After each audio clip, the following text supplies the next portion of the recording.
My special guest this afternoon is Dr. Mathew Dixon. He is the director of Trinity Athletics and Physical Education. And help me out with this. So you have a long title. Doctor.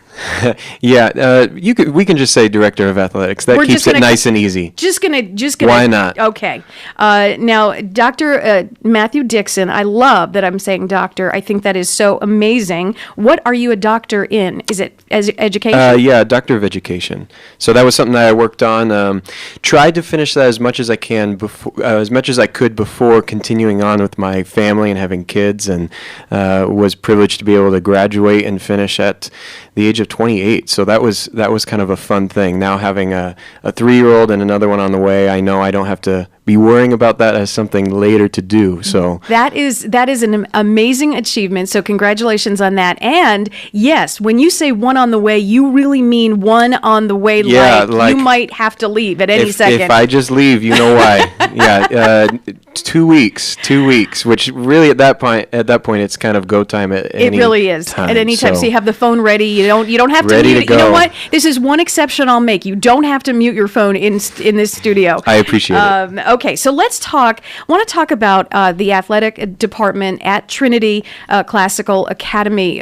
Before, every month or so, we do have faculty come in and parents from your school, and it is such an amazing enlightenment, the things they have taught me about your school. And you're the one department that I have not heard from, so I'm so glad. Yes. I know. Okay. I'm so glad that you've come in. So now tell me a little bit about what sports are offered at Trinity Classical Academy, what grade levels participate, what you personally are involved in. Yeah, absolutely. It's interesting because I think many times in athletics, it tends to get segregated from other departments at schools, and that's a really easy thing. For some schools, athletics just completely takes over. It ends up being what a lot of people do.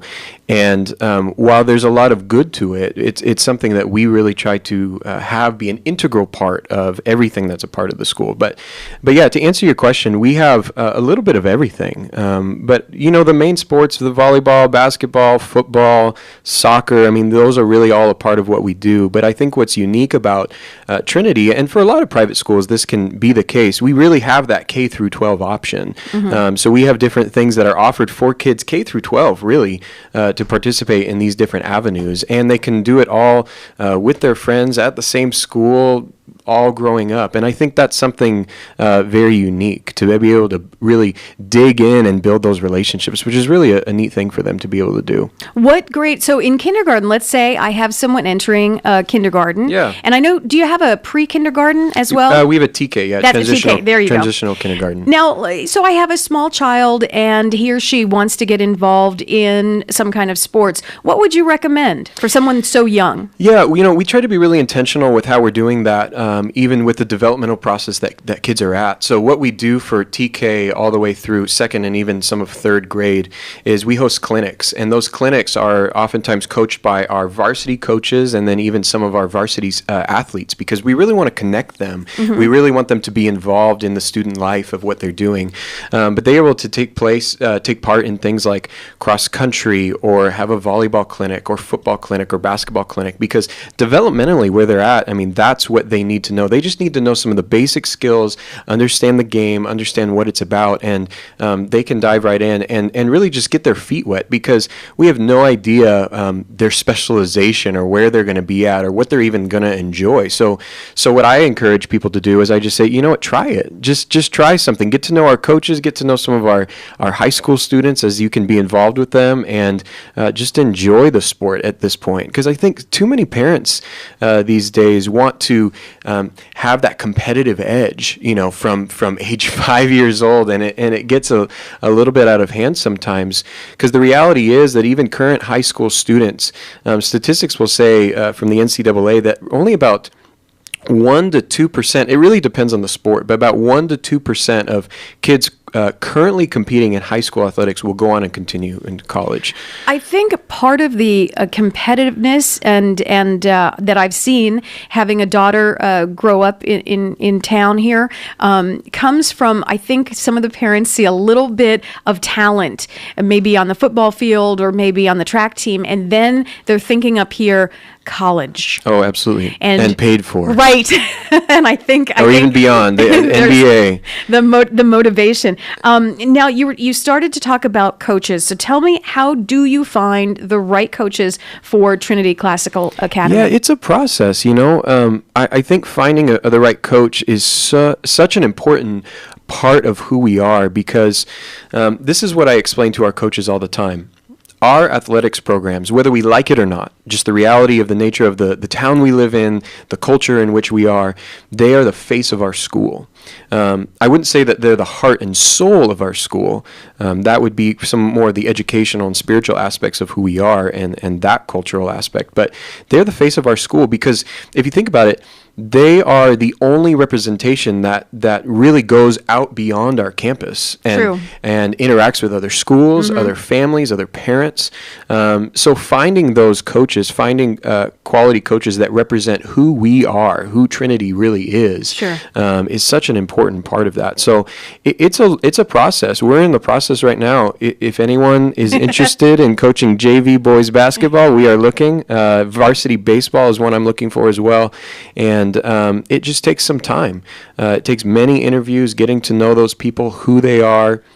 A lot of times that happens through word of mouth or getting to know different connections like that. But we really want to find people who fit our school and fit our culture. That's what I was going to ask you. It's not just, are you a good baseball coach, but you have to fit your surroundings, and you have to believe in what you guys set forth as far as your school beliefs and whatnot. Absolutely. So I can imagine it's just not, oh, you can hit a ball, you know how the baseball game works? Yes. Great, come on in. It's not like that at all. No, and there are many people who are really good coaches in the sense, they know the game, they can teach it, they know the X's and O's, but if they can't represent who you are, not only, yes, they are the face to the outside community, but we have to remember these are the people working with our students. These are the people that we are putting in front of them saying, here is the ideal. Right? Here is the person that we want you to model and be like. And we want to make sure that those people, although no one is perfect, we want to make sure that we find people that best as we can fit that mold for us. Absolutely. Now, how about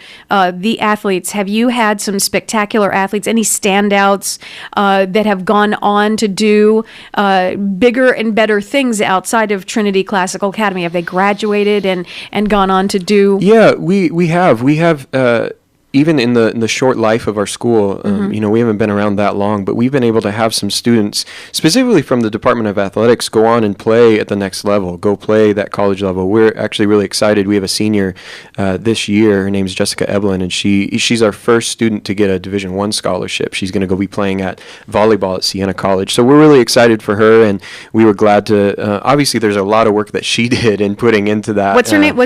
Jessica Eblin. Way to go, Jessica. Way to go, Jessica.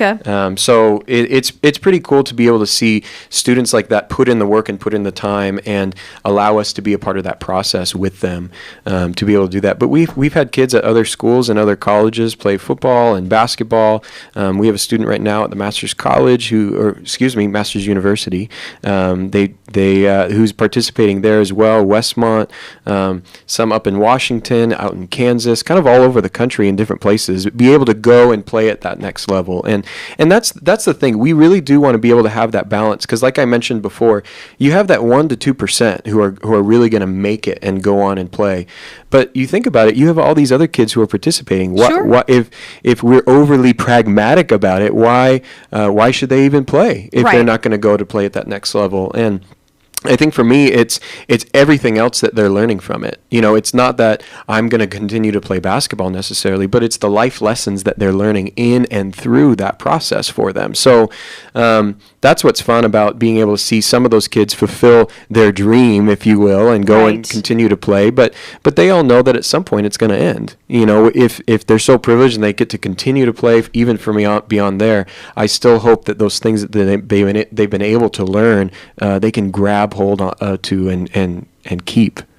Absolutely. Dr. Dixon, if you, I just have to do a little bit of business here. Can you hang around? And Yeah, let's do it. I have one more very important question to ask you. Love it. You'll hang around? Yes.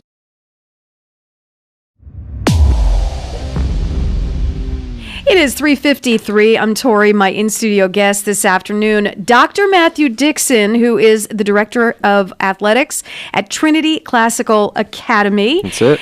Let's talk a bit about philosophy. Yes. What is the philosophy for athletics at Trinity? Yeah, I think there's many times that organizations or specifically, I would say athletic programs or schools have these nice philosophical statements or mottos, if you will, and usually what they are is they're just something that sounds nice. You know, it's Right. just, wow, that sounds good, and those words go together. But the actual it doesn't actually mean anything for who they are and how they practice. And I think that's always the challenge for us. But how our philosophy for athletics really falls under integrity, camaraderie, and victory. And we talk about that a lot. I talk with our coaches about that a lot because, again, I don't want it to just be three words that just sound nice together, right? Otherwise, it has no purpose in who we are. So I break it down like this. When we're looking at building student athletes, when we're looking at making them into this idea of what we embody as a Trinity student, or specifically as a Trinity student athlete, we know that they have to have integrity in who they are. Obviously, for us being a faith-based, for us being a Christian school, we understand that the way that we compete and the way that we play, we want to make sure that we do that in such a way that we are integrous, that we aren't cheating, that we aren't bending the rules, that we're not breaking any of the guidelines, because we want to make sure that, although we do want to win and we want to be successful in what we do, we want to do it the right way, because it's so much sweeter, Absolutely. right, if you do it the right way. Yes. So that is one of the pillars. The second one, camaraderie. We recognize that for anyone, there's a sense of accomplishing a goal together, right? Mm-hmm. There's something about doing something together, and maybe that is a team unit. Even if that's an individual sport, there's still your school body around you. Absolutely. So we know that camaraderie is something, even for us, from a Christian worldview perspective, is knowing that we weren't meant to be on this earth in isolation. We were meant to be in community with one another, and that is something that is an integral part of who we are. And then victory, I think literally we do want to win. I mean, I don't understand people who say that they're playing a game just for fun. Because even Monopoly, I mean, if they say that they're not in it to win it, they're lying to you. I mean, they are. So we do want to win. We do desire to have victory. But what's interesting, we talk about this a lot for our coaching meetings and different aspects of this, of how we define success. How are we victorious? What does that look like? Because I think that really will tell you what's our end goal. Where are we going towards? So we define success in this sense. We know that if you have the attitude and the effort, if you've put forth the right attitude and you've put forth the right effort in such a way that we can honor and glorify God by who we are and what we do, you are successful. Sure. Too often, many times, people define success, particularly when athletics, by the score on a scoreboard, right? Did we win? Do we have more points than the other team? But the thing is this, you have to remember that you could have won, quote unquote, the game. You could have more points than the other team and not have been successful. Sure. Because if your attitude or your effort weren't there, that wasn't a win. No. That wasn't successful on any level. But at the same time, you can have the other side of it where maybe that scoreboard says you lost, but based on the attitude and effort that was there, you were successful. You had a successful game because what you did was the best you could do, and you knew you did it the right way. Because the reality is not everyone's going to win all the time. One last question before we need to wrap up, but let's say you're talking about teamwork, you're talking about camaraderie. Let's say someone on a team gets a personal best, but the team itself does not win. how did they react? How does the rest of the team react to that person getting their personal best? Is that camaraderie? Is that something you encourage as well? Yeah, I think absolutely. I think that's something we should be, because we celebrate as a team, but at the same time we celebrate each other individually, and I think that's something that can still be promoted and encouraged, not to the point of vanity, right? We don't want to elevate the individual over the team, but I think part of that in helping one another is celebrating the small victories along the way. Absolutely, absolutely. Dr. Mathew Dixon, thank you so much. Give out a. I know you have not a personal, but a departmental website. Yes. If you would like any more information on Trinity Athletics specifically, you can go to www.trinityknights.net. That's like the fighting knight. Yes, with a K. Mm-hmm. So trinityknights.net, and you can find all our information about teams we have and a little bit more about our school and philosophy and who we are, and we would love to talk to you if you're interested. Dr. Mathew Dixon, thank you so much from Trinity Classical Academy. It's been a pleasure. Thank you so much. Thank you.